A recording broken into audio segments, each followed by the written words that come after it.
for the side hustle. If you're a stay-at-home mom, if you're a working mom, maybe you hate your corporate job. Yeah. But if that thing lit your life up and you got some financial benefit, dude. Yeah. And you believed in what you were selling. Yes. I mean, that's the whole thing too. I mean, you're not going to get into a company or a network marketing company that you just don't believe in. No. How many times did you love something and you told 1,000 people about it? Exactly. And yet you didn't get a fucking dime from it? That's my Trader Joe's example. How about if you had something that you were passionate about and a product that you sold that you absolutely loved and everybody you told bought it and you got a small percentage of it? Well, guess what? There's your side hustle. Correct. And you're all already doing it anyway. I guarantee you. What's up, everyone? And welcome to Go Figure, the podcast where we cut the fluff, get real, and dive into everything fitness, health, and life.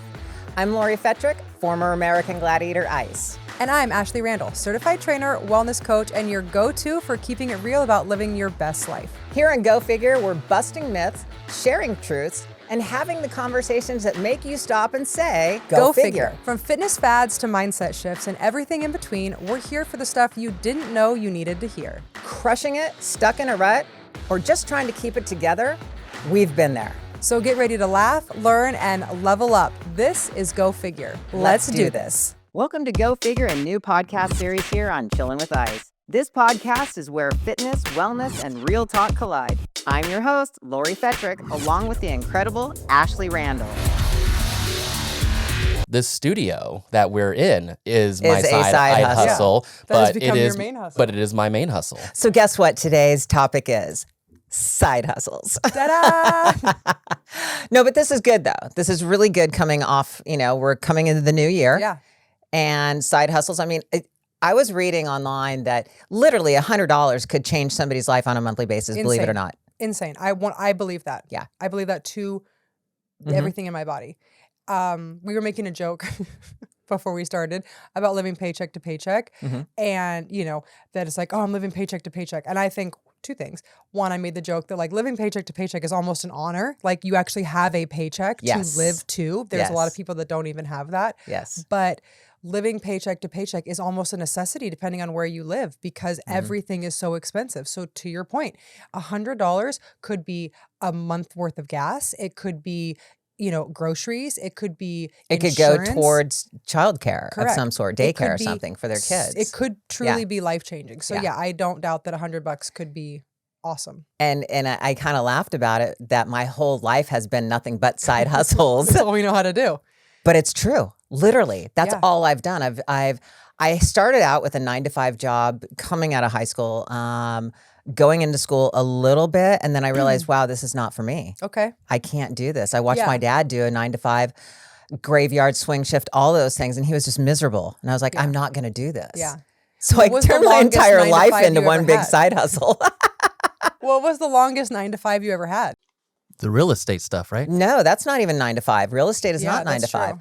I actually was a manager at a fitness facility in Burbank. Okay.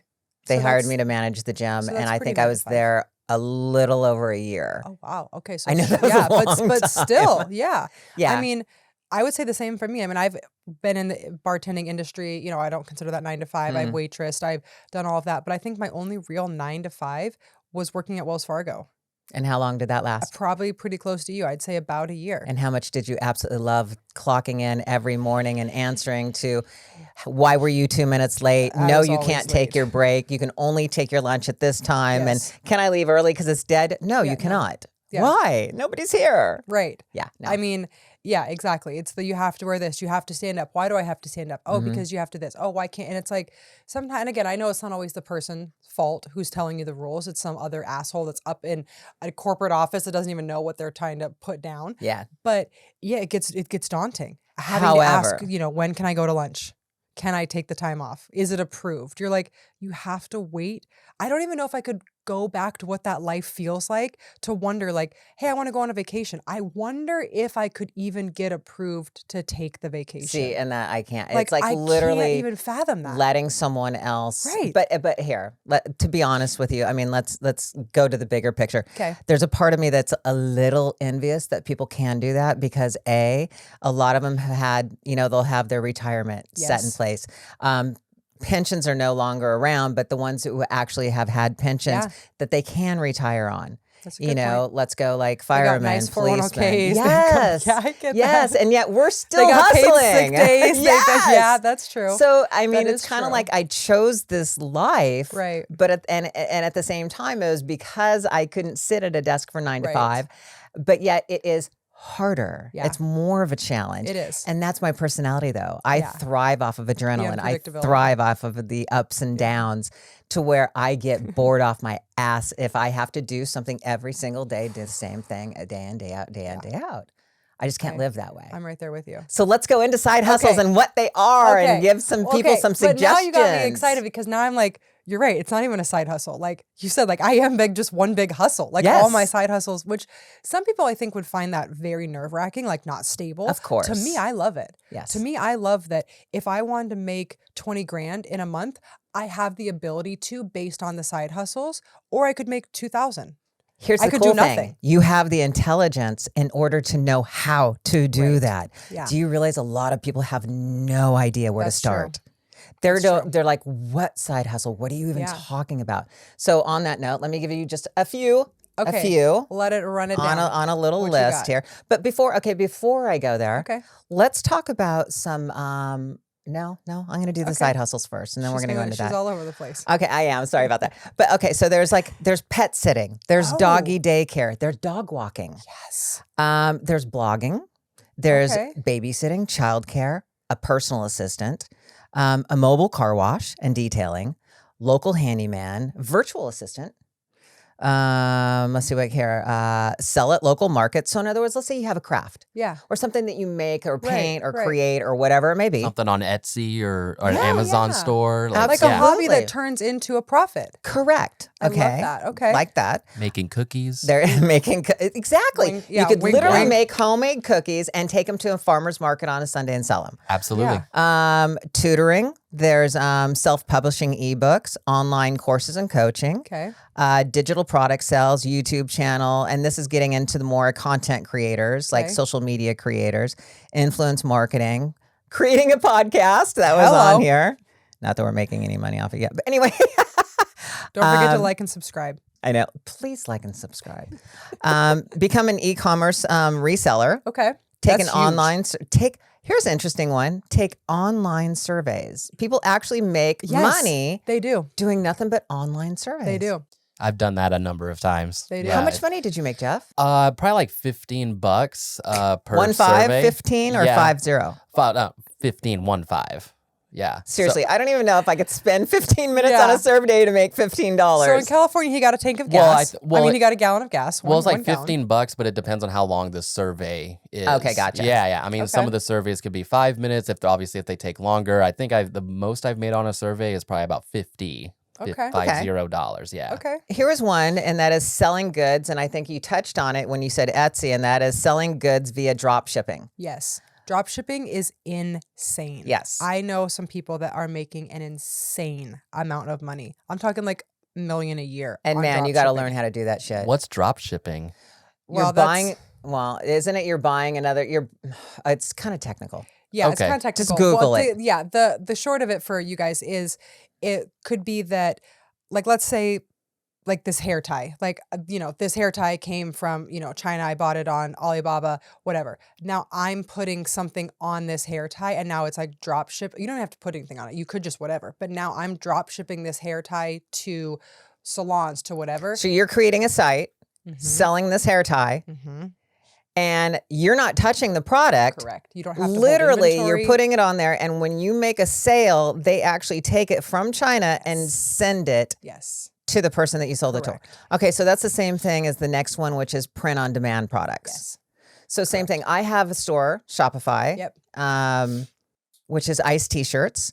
And like some T-shirts, I will do print on demand because I don't want to carry the inventory. Correct. So when somebody buys something, it goes to their shop, print on demand, they create it and they ship it out to the person.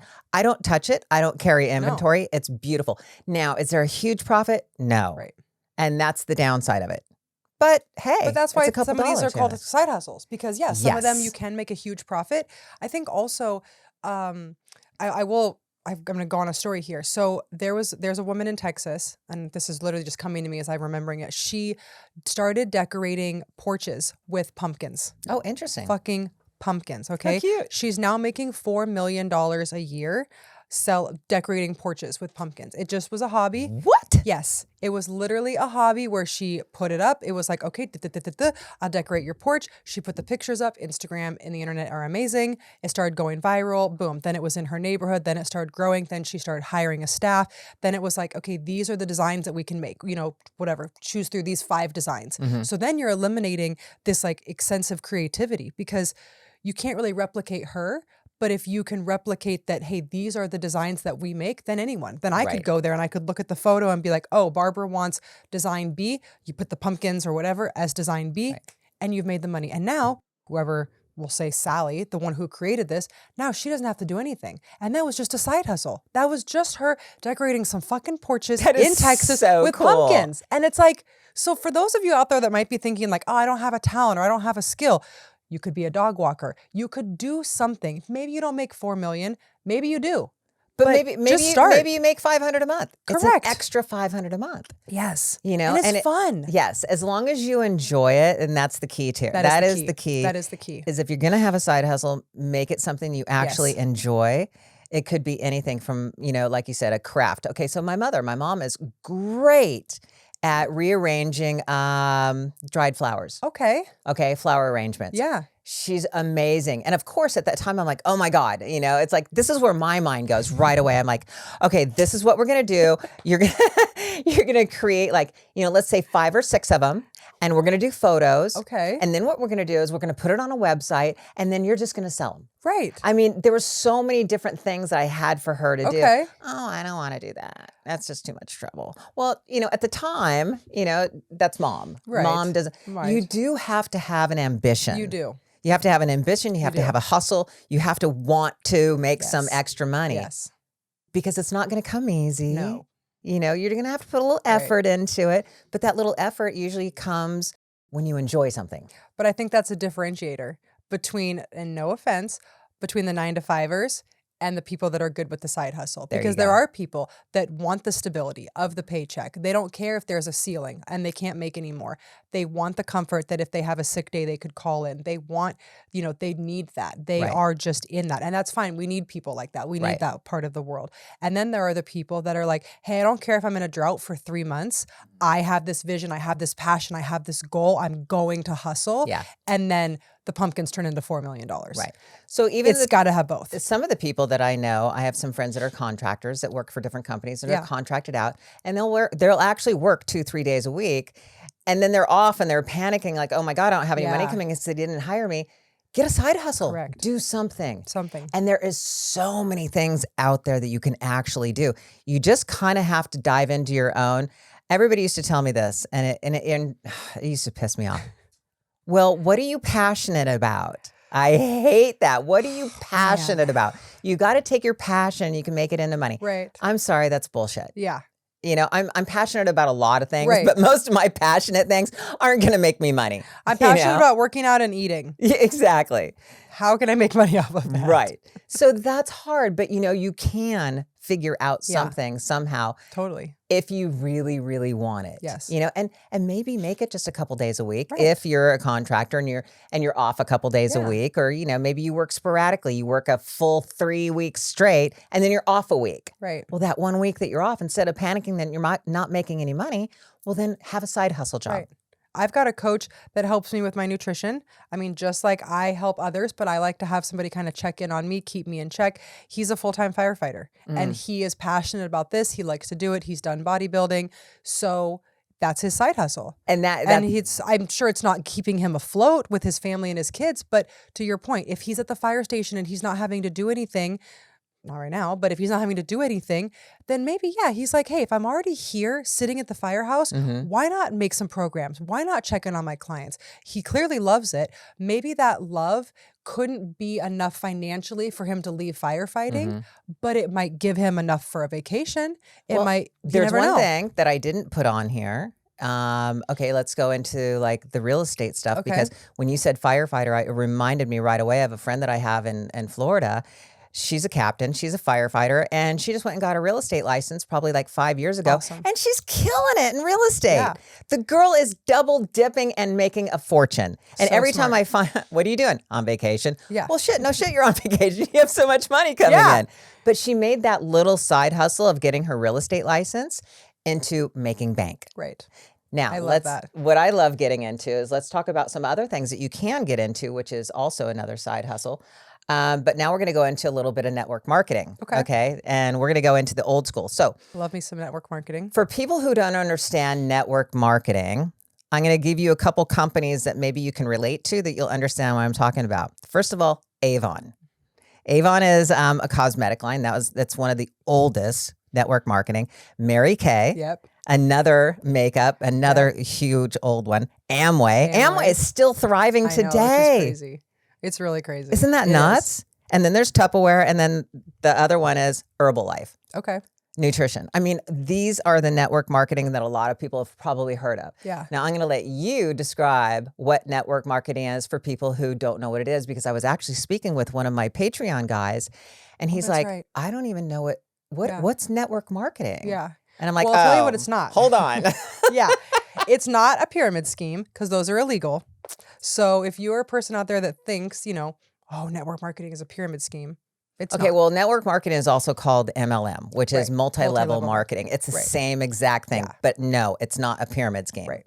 Go. So network marketing is the way that I kind of just like to explain it for anybody is we're all doing network marketing. We just maybe don't look at it like network marketing. So if you're a mom who's at home and you love the Trader Joe's salsa and you're telling the 5 other mom friends that you have, hey, I love the Trader Joe's salsa, you're network marketing. You're just not getting paid. But if they're going and they're buying the Trader Joe's salsa, what you have just done is you have marketed your network. Right. You have just said to your network, I love the Trader Joe's salsa. They go buy the Trader Joe's salsa. It's the same thing. So if you're selling Avon or you're selling Tupperware or like it's almost an affiliate. Affiliate. Almost, Yeah, I said. affiliate is like usually a cap. Right. You can only make a percentage, and you usually have to have a following to be an affiliate. So that is something to really differentiate. I have a side hustle with Arbonne, which has been around for 45 years. I mean, we're in $4 billion industries. So in baby care, in skincare, in nutrition, and I always forget the last one, which is terrible that I forget. You're fired. But yeah, $4 billion industries. So again, is it my main job? No. Can it be for some people? Yes. I mean, I know people that are making hundreds of thousands of dollars, a year, a month, however, wherever they're at. But I think one thing that you said earlier is about your friend, the real estate, is that it might not be your goal. Like network marketing or real estate or whatever might not be your passion, we'll say, but it will be the vehicle to let you do the thing that you love. So if you love to go on vacation, if you love to be a stay-at-home mom, okay, it gives you the so freedom. then you're doing this thing to have the financial abundance so that when your kid is sick, you can say, hey, I can stay home with you because I have this network that I'm running, or I have this real estate deal that I closed, or I have this shop on Etsy. Right. So yeah, does it have to be your passion? It could be. Right. Or it can just be the vehicle to allow you to do your passion, which I think a lot of people get lost in that side hustle thing. It's like, I don't want to do more work. Oh, I'm already burnt out. Yeah, I'm already tired. There's people that are also scared to do, what they really want to do. Yeah. Why is that? Like, what's what's the psychic thought behind that? I'm not entirely sure, but if you think about it, I mean, we live in LA. There's a lot of dreamers out here, and there are plenty of people out there who wanted to be an actor, but no, they have to stay and yet they have to be the manager at Walgreens. Yeah. Right. That sort of thing because, no, I'm too scared to being broke or taking the risk. See, my acting career turned into a small side hustle because I realized that I was never going to be this mega star, this action hero. I was like, well, okay, well, maybe those days are gone. I'll just do little bit parts. Hey, but that's still fun. You were badass in Superman and Lois. Right? That was fun. Lois and Clark. That was fun. Yeah. But I hear exactly what you're saying, on that. Yeah, absolutely. I actually also did network marketing for a short time, and I was with WFG, World Financial Group. And what we did is we sold life insurance and annuities. I thrived. Okay. I kicked ass. I'll be honest with you, man. That's and fun. I truly did, when I got into it, I was like, what? Selling life insurance? But I was also doing real estate at the time, so it went hand in hand. Yeah, that's cool. That's really cool. You know, so that kind of justified my brain of selling life insurance. Cool, because it does go hand in hand. It did. And so I enjoyed that part of it. And man, I was rocking it. Okay. I mean, actually selling the different products I loved. I was in it for 5 years almost. 5 years. And one month, I remember the best month I ever did. I think I made it was something like 40 grand in 1 month. That's amazing. And that was doing annuities because, basically it's a lot of people don't know what that is, but technically real fast is if you have a 401k and you leave your job, you're personally liable to move that 401k. Right. Well, you can move it into an annuity, basically. And it's like a 401k inside of annuity. But anyway, so I enjoyed that part of it. And I enjoyed the part of the camaraderie. Yeah. Yes. You know, I love that because there was teams and there was teamwork and everything. And there's different parts of network marketing that actually you can just do it solo. Right. And sell the products, or you have the opportunity to build a team. Right. And actually to make commission off of your team. For sure. I chose to build a team. Yeah. I built a team and I actually opened my own office. Well, that's the part that I think people think is a pyramid scheme. Yes. And I think that's where it gets, it's really good to clarify because to your point, if you are going to you can do, yes, you can eventually make a certain amount of money and you can be okay with that. But if you want to make more, just like any network, you're going to need to expand. So like with yours, similar in Arbonne, like I could sell what I want to sell, or I could help someone else and then someone else and then someone else. And so then if our goal, let's just say, is 40,000 for the month in volume, then I'm not having to do all that 40,000. But that's where people get confused, is like, I'm not getting paid on their work. I'm still only getting paid, at least in Arbonne structure, on what I have sold. But as the team, we've now hit this bigger bucket. It was different in WFG. But it's like, if you don't have the team, then you can't hit it, which is fine. You don't have to. Or for me, I loved the camaraderie. Yeah. I am a person who works for it's part of the reason why I love doing the podcast with you. I work for myself. I've worked for myself for so long. I do a lot of solo entrepreneurship. That can get really lonely. It can get really boring. Yeah. Only child. I'm like, geez. I'm like, Carly. Only. Yeah. Only me.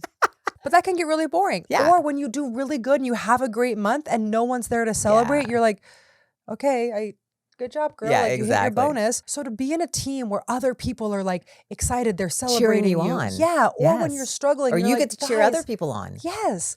So again, for the side hustle, if you're a stay-at-home mom, if you're a working mom, maybe you hate your corporate job. You don't like the culture there, but you need the money.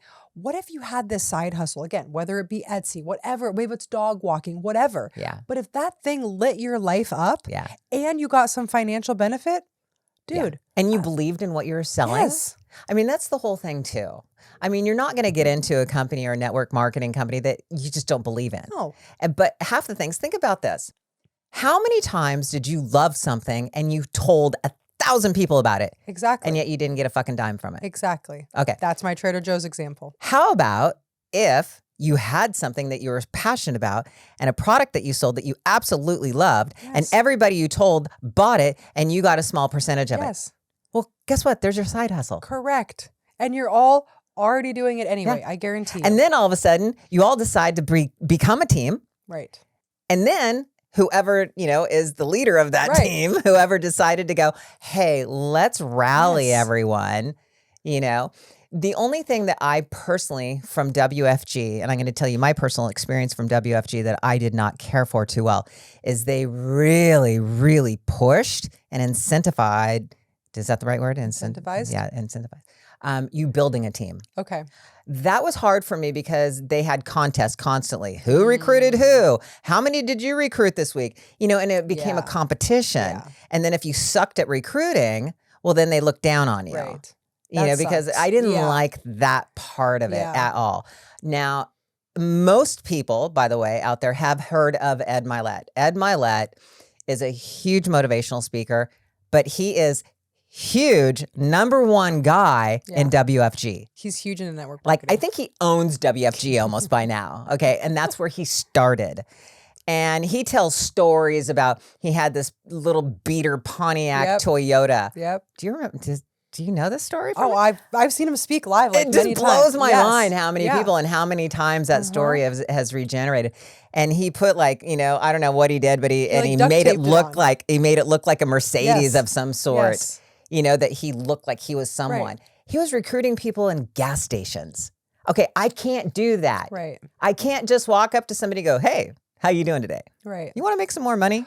But you can do what feels good for you. Yes. And again, the top earner in Arbonne, you know, same kind of thing. She's been doing this for however many years. And she's like, I want you to know, like when you see me, like in my town in Oklahoma, and again, I mean, she's making hundreds of thousands of dollars, if not millions a year. Yeah. She's like, I want you to see me and be like, Cecilia, that's the Arbonne lady. Like that is from the day she started. Yeah. She was like, I didn't care. I mean, this is back when she's knocking on people's doors. Like there was no social media. Like she is literally knocking on people's doors, going to stores, talking to people. And she wanted to be the Arbonne lady. So I do think, same thing with Ed Milet, like if you have that in you, then yes, you can blow this thing my God, up he and you blew can just be up. exponentially wealthy. Yes. But if you don't have that in you and you go back to your example of, hey, you're still talking about it, you're still sharing it. Hey, this diaper rash cream helped my kid. Yeah. So blah, blah, like you're still doing it. So maybe find a company or a partnership that you want to do it with and then make a little bit of money. Yes. It's like, cause we're all still sharing the shit that we like. Absolutely. So why not? I applied one time to be paid by Progressive to have like Progressive like painted on the side of my car. No way. Yeah. I would have made like $500 a month or something God, like I that. love that. But I also had to prove like how much I drove to be shown like how like mileage and all of that. And that's crazy. still a thing. I mean, you know, I'm cool Advertising. with that. Yeah, exactly. I don't care. I think social media took a lot out of a lot of different areas of, you know, like for instance, what he was talking about, because like for instance, I don't understand this, but I know that I don't see WFG like on social media, like talking. And even when social media came about, it was frowned upon. Oh. To actually put anything out on social media or advertise. Interesting. You know, to get agents. Yeah. Or, you know, hey, do you want to make more money? I wonder why. It was frowned upon. They wanted the organic one-on-one in person instead of advertising. Well, we went against the grain. Yeah. My particular group. Okay, I got to admit. Shocker. I know, right? Go figure. Lori's like, go figure. Yeah, no, I'm going to actually not do what exactly. you want me to do. Well, WFG actually sells Transamerica life insurance. And so it was almost like WFG / Transamerica. So nobody liked the WFG like stigma. Yeah. And so this gentleman up here, JR, started saying that he worked for Transamerica. So I knew a little bit about WFG. I was like, nope, count me out. I don't want to do network marketing. So then I saw an ad in the paper for Transamerica selling insurance. I was like, oh, I could do that. Okay, after the interview and after him signing me up and doing all that, come to find out he was fucking WFG. And I was just like, are you kidding me? You're like, you got me. You got me, exactly. But he kind of went against the grain. Yeah. And he found a way to do things a little differently. And it was brilliant for me. And I was like, that. oh, I could do this all day long. See? Sometimes it's all it takes. Yeah. It's just that little bit of a shift or a little bit of a different way of doing things. Yes. I mean, even kind of, I know, again, that's like a big scale, but even going back down, I've even thought about doing dog walking, adding it to my list of things. Because why not? I mean, you're out walking every morning your dog anyway. Why not put 2 to 3 more with you? Correct. Or there's days that I think Carly's like, hey, I'm good. Yeah. Like I'm 10. We don't need to do 5 miles a day. So it's like, if I'm still going to be walking, why not go pick up a neighbor's dog? Why not this? Yeah. Like, again, it doesn't have to be, it can be whatever you want it to be. Yes. It doesn't have to be the replacement of an income, but it could be, back to what you said in the very beginning, it could be that $100. Yes. It could be, a date night for you and your partner. It could be childcare. It could be the accumulation. I mean, I haven't touched any of my Arbonne money since I started in almost a year. It has just gone straight into, good for you. Like they have it's like pure pay, I think, whatever the account is. It's just, and I haven't touched it. So again, it could be something like that where you're like, hey, I'm just gonna, whatever, babysit, nanny, dog walk, whatever the thing is, I'm not gonna touch it and I'm gonna see what I have. There's another thing on there that I didn't mention, but especially in our industry, people are meal prepping for other people. Yes, I used to do that. I used to do Can that. you do it for me? Because I suck. I am the cook. worst at my meal God. prepping. I will pay you to Dude. meal prep for me. My mother literally. would kill me if I did what I used to do in my kitchen to her kitchen. She would kill me. Oh my God. But I used to cook like 80 meals a weekend. Yes. Yes. I would have like 6 to 8 clients, depending on how many, and I would cook them roughly 10 meals each. And it was a labor of love. I think that is a very lucrative industry because of the fact that nobody has the time to cook nowadays. Yeah. And people are tired of eating out all the time. So if you can meal prep and you have it sitting in your refrigerator right there, that's a great and all you one. got to do is grab it. Okay, first of all, it's going to keep you on your nutritional, I don't want to call it a diet, but it's going to keep you eating healthy. Yep. You know, because you're not just going to grab first thing, that thing, and you don't have time. Okay, now we're going to go to McDonald's. Right. Oh my or God. now we're just skipping meals because there's nothing there. But meal prepping. Yeah. You know, that's one of the really biggest good. things. And my whole thought behind it was I was already meal prepping for myself.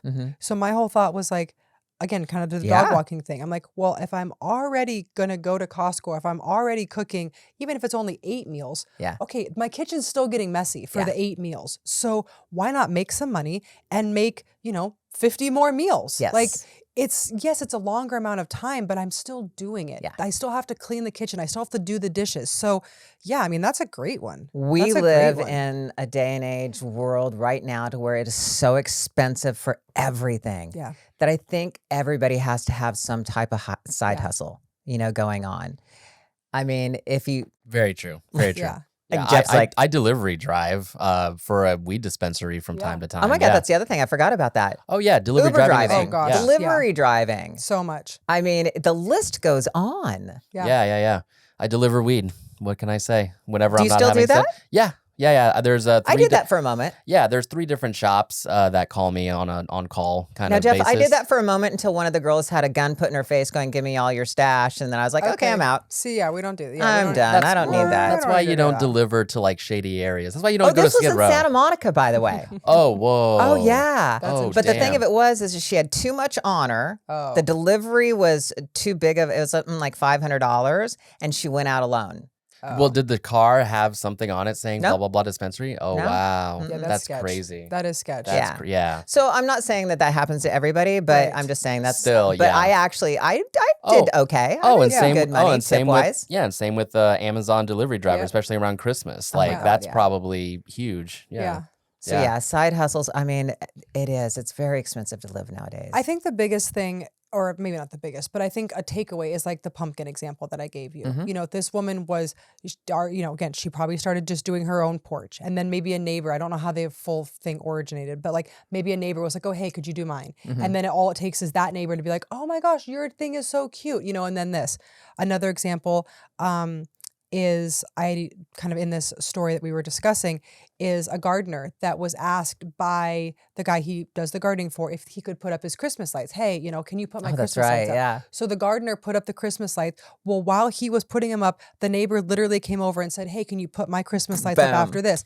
Exactly. So now this gardener is making a year's salary in a month because he's had to outsource and that happens. But like, imagine like you're just thinking, okay, I'll just put these Christmas lights up and then boom, boom, boom, boom, boom. And the next thing you know, it's like, oh, wow, I don't have to put Christmas lights up anymore, but I'm making a shit ton of money because I've now outsourced to other people that maybe, again, no shame, like in this particular scenario, who's like half the people that were putting up the Christmas lights didn't even speak English. Right. It's like you don't have to be a pro. Yes. Is my point with that. Like you don't have to be a Christmas light pro or a pumpkin decorating pro. You have to just be somebody who's like, hey, willing to I do can the look work. at the picture of the pumpkins and I can put them on the porch and I can do it. Okay, let's take a t-shirt for instance.